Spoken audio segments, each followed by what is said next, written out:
my rapes, especially the rape, because the murder, I feel that it was just the pure, we fight over a knife, somebody gets stabbed in the process, and it was not, if I wanted to stab her, I could have killed her in Durban, I could have killed her the first night we got to Cape Town. So that was not my intentions at all. If I wanted to kill her, I could have got her into Mthatha, where there's much less people, and got her into a bush BNB there, killed her there. So my intentions was never to kill anyone. My intentions were, with her, was straightforward. I liked her, and things got twisted whenever they got twisted, and we had a fight. The knife got out of hand. She got stabbed. I got stabbed in the process. I tried to stop it, and there's no one in this world with 2 rape cases, and there's a knife involved, and I'm wanted by cops. If I went to the cops and said we had a fight, she got stabbed in the process, no one was going to believe me. So that's the first thing, because I thought of that. That was the first thing to do, obviously, wake up the owners of the B&B and let them come, and then call the cops and get an ambulance there. But I thought if I do that, it's like me saying, okay, I did the murder. You understand? That is my reason of running from that point. But not taking this away, I also feel that I am responsible for her death. Because if I did not bring the knife, she would not be dead. If I did not ask her to come, she would not be dead. So... Because for me, what's kind of striking is that, I mean, you have the 2 rapes that occur, a week or 2 apart. And the murder was how long after that? Also about what? A week apart. It's as if all of a sudden something snapped and the whole ball game has changed, where it was purely in the past, financial conning, getting money, fraud, etc. It's as if it had gone on to the next level. And well, one thing I also feel like, I read the papers and I feel like they're talking about somebody else, not me. I look at these charges and I don't think it's me. I really don't think it's me. That's why I pleaded guilty. And to the murder case, I can't plead guilty to murdering her because I did not intentionally want to kill her. But I can plead guilty on the fact of bringing a knife into her presence. That I can plead guilty. And how she got stabbed, I don't know. But I do, if I have to plead guilty in any regard there, I will plead guilty that I did bring the knife into the room and we had a fight and she got stabbed. To show that, how can I say it? To show that I don't feel that I was right. That you're responsible for a death, but it not as a result of an intentional thing that you started out to do. I'm responsible for her death, yes, that's 100% correct. I'm not responsible for killing her. I did not kill her. If I'm sure if I wanted to kill her, I could have, I'm not a stupid person, I could have done it in a way that the cops wouldn't even know it was me. The rapes happened in a way that I did not know I was doing rape until I left the premises. Because if I knew I was doing rape, I could have covered myself up by using certain methods so that my fingerprints were not there and etc. So it only became known to me that I did rape when I left. So that's the way I feel about the 3 incidents. Okay. I don't know, as I said, it's a short time. Is there anything else that you want to convey to me would help me get a better picture of who you are and how things developed into these crimes that you were now charged with, etc.?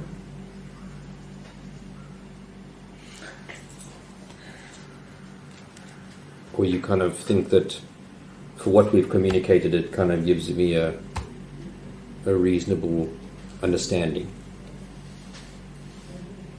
I think that will depend on the fact that if I had to ask you that question and you had to tell me what you think of me, if you told me that this is what you think of me, then I would be able to tell you this is who I am and you're wrong on that, you're right on that, you understand? But I can't just say that. I can't just assume something like that. Yeah. Well, I think in a nutshell, I see you, a guy who obviously had lots of knocks in life from an early age, and had to sort of come up with ways to survive with what skills you had. and as a result of what you saw and the people you came into contact with,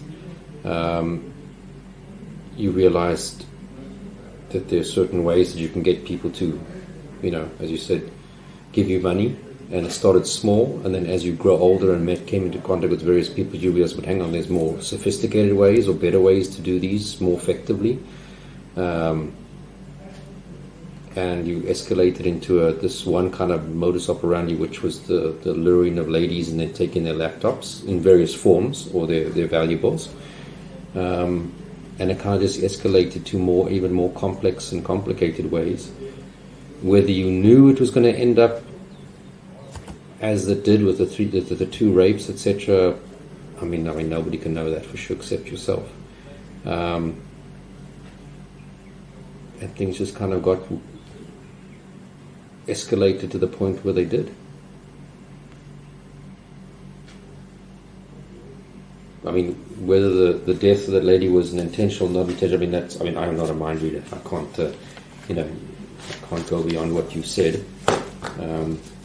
It does look like things hit a turning point, and then all of a sudden you had all of these new element to what you were doing, or the envelope went further, whether you intentionally pushed the envelope further, or whether that's just how things developed in the process of these crimes. I don't know. Again, I'm not a mind reader, but it looks like there was some turning point.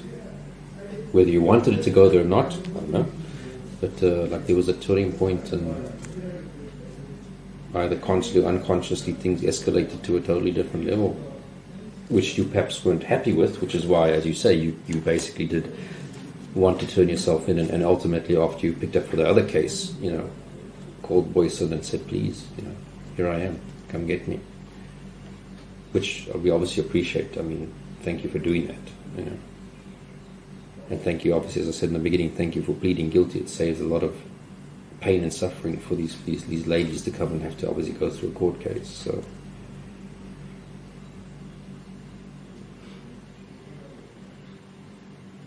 H, anything else you wanna ask? Anything else you wanna say or ask?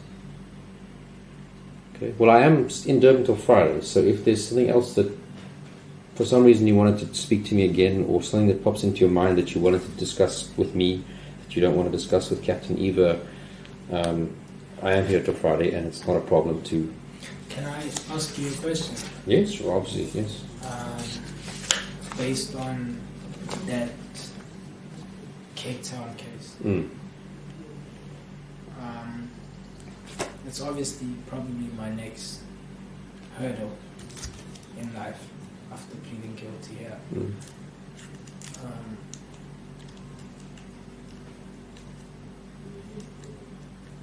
How can one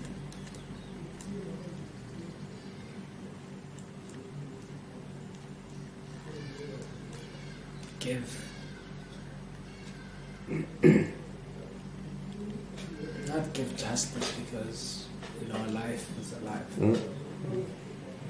and to her family, and I know that she was buried apparently last week, Sunday. I do not want to put anyone through any suffering. I think you can acknowledge, or you can understand, or you can see by my actions. Yeah. But I did not intentionally kill her. That's my song. If you believe it or not, if whoever believes it or not, that's my story. And wherever she is at, be it heaven or wherever, she knows that I never wanted to kill her. But at the end of the day, I do not want to go sit in a courtroom and justify that I did not want to kill her. If it's gonna make this thing, because I do not really care about I never had a life. So if I go to jail forever, if I go to jail for 50 years, a million years, I don't care. If I have to plead guilty to murder that I feel that I never did intentionally, and save the family and give the family some, how can I say, not, I don't know, maybe closure or comfort or whatever. think I'm more willing to do that, not even caring about my personal care, because, as I said, I'm the one who made her leave Johannesburg, and I'm the one who made her get to Cape Town, and I'm the one who brought in the knife. If those elements were not there, she would probably be walking in the streets right now. Yeah, look, obviously how they're going to deal with it. Look, the case is not going to go away. I mean, I don't think you expected it would, just because of these cases up here that you've pled guilty to. Obviously, the prosecutors will usually trying to, if you're prepared to plead guilty, there's a bit more room to negotiate with them what the charge might be and to what you plead guilty with, and it'll really depend on that the director of public prosecutions. Will they accept a plea on this or that, versus another thing? So I can't promise you what they will accept. It's not within my hands. But I hear what you're saying, that you're almost prepared to plead guilty to murder, although you don't feel it was murder, if it will save the family, the suffering of having to go through this trial and everything's out in the media again, etc. And again, I thank you for that and respect that. But that obviously is something would have to be negotiated between the lawyer that represents you and the DPP's office, and put on the table what you say you're prepared to admit to, and see what the DPP's office comes back and does with that. Also depends, what your sentence is here. If I'm just saying if you get a life sentence for any one of these two current charges, well, life, technically speaking, is till you die. So whether you get on top of that a 10-year charge or a 15-year charge, they all run at the same time. So in reality, if you get a life sentence for any one of these cases up here, anything else that gets added on, whether it be all these little fraud charges or theft charges in between with these other cases, I mean, that's just, they run at the same time. It makes no difference ultimately. What will be the difference, I imagine, to you is what label hangs over my head. Do I get labeled as being a murderer or a manslaughter or a culpable homicide as the possible alternatives to a murder? But as I said, I mean, it's best to negotiate that with your lawyer, and then we'll put it to the prosecution from Cape Town. That's my question. All right. Then, again, thank you for your time. I appreciate it. As that I am here till Friday. If there's something else that crops up that you want to rehash, go over, discuss, mention. Even then, once I've gone back to Pretoria, I can always come back down. There's one more question. Yeah, sure. Far away. My state attorney told the court today, after digging into my past and whatever, he feels that there's a contribution or whatever mentally that the rapes I've been through has on the rapes that I've committed. And I'm sitting in a position where I feel I want this thing to pass as soon as possible. But I also, as a human being, want to be one day free. I think that's, despite the fact that I feel guilty and I feel that I'm wrong. Sure. Do you feel, as a psychologist or whatever your profession is, do you feel that, made more as an advice or more as just a tip, like, could you tell me, do you think that is a route that we should get a report from one, or do you think that's just a waste of time and I deservedly should just take my sentence and do my time? Usually what the courts, and I've testified in quite a lot of sentencing cases of a rape nature, we always say that everything that we do in life is a result of what's happened to us leading up to that point in time, which is true. The good, the bad, all make up who we are and how we see the world and how we react to the world, whether it be a criminal behavior or non-criminal behavior. The ultimate question before the court would be, but has what you've gone through been different to what thousands of other people have gone through who have not then gone over and hurt another human being as a result? So yes, everything's happened to you, plays a role in your life. Would it make a reason for the court to give you a lesser sentence? I don't necessarily think so, because you still were consciously decided to do what you did. You had the power to stop your behavior or not to stop your behavior, etc. Well, I think the best step you've done for yourself so far is to plead guilty, because my experience is that the courts automatically will give you lesser sentence than if you'd gone to a trial and anyway being found guilty. So that is probably the biggest brushstroke that you've done to get yourself the possibility of a lesser sentence than any psychologist's report. Because of the fact you are found criminally responsible for what you've done, meaning that you had the mental capacity to know what you were doing and to do it or not do it. Otherwise, the court couldn't have found you guilty if they felt that you were not criminally responsible for your behaviors. I can't say to you don't get a psychologist report or do get a psychologist report. The question, as I said, the question usually comes back to, well, there's been thousands of other people who've maybe even experienced worse things than you had, or 10 times more of what you'd experienced as a child, but haven't harmed anybody. So it's not a direct cause and effect.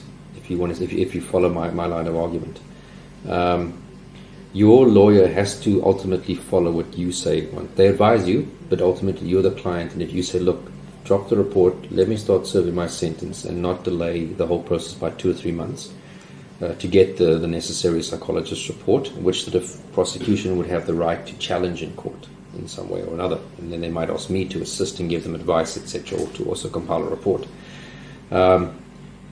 Ultimately, it's, if you are going to get a sentence of a couple of years or more, 10, 15, however, 20, over many years, waiting a month extra isn't a big thing in the greater scheme of things. You obviously don't start serving that sentence until everything's finalized. So if you postpone this matter for 3 months while you get a psychologist report, your sentence then only starts once you're given it. You don't get time due, as they talk about in the United States, for the time you're now currently sitting in prison.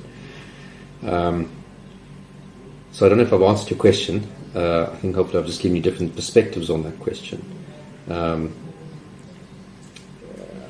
I will be hesitant to say to you, don't go with it, but if you just want to get things over finalized, I don't know how much of a difference it'll make in the end. Ultimately, the court has to decide that. So I can't, that's why I'm hesitant to say do it, don't do it. I'm sorry, I don't know if that's answering the question, but that's perhaps the best way I could try and answer it. Anything else? No, thanks. All right. But thank you for your time. I appreciate that you were prepared to speak to us and be open with us with what's happened in your past, but also with these crimes. And as I said, I am around till Friday, and if needs be, I can always come back from Victoria back down here again at a later stage if it was necessary. All right. Thanks. Thank you. Okay, so it's now just about 3:45, and that's it. All right. Sorry, I took you a lot longer than I think they were expecting. I was going to keep you, but I'd rather do a thorough job than a not thorough job.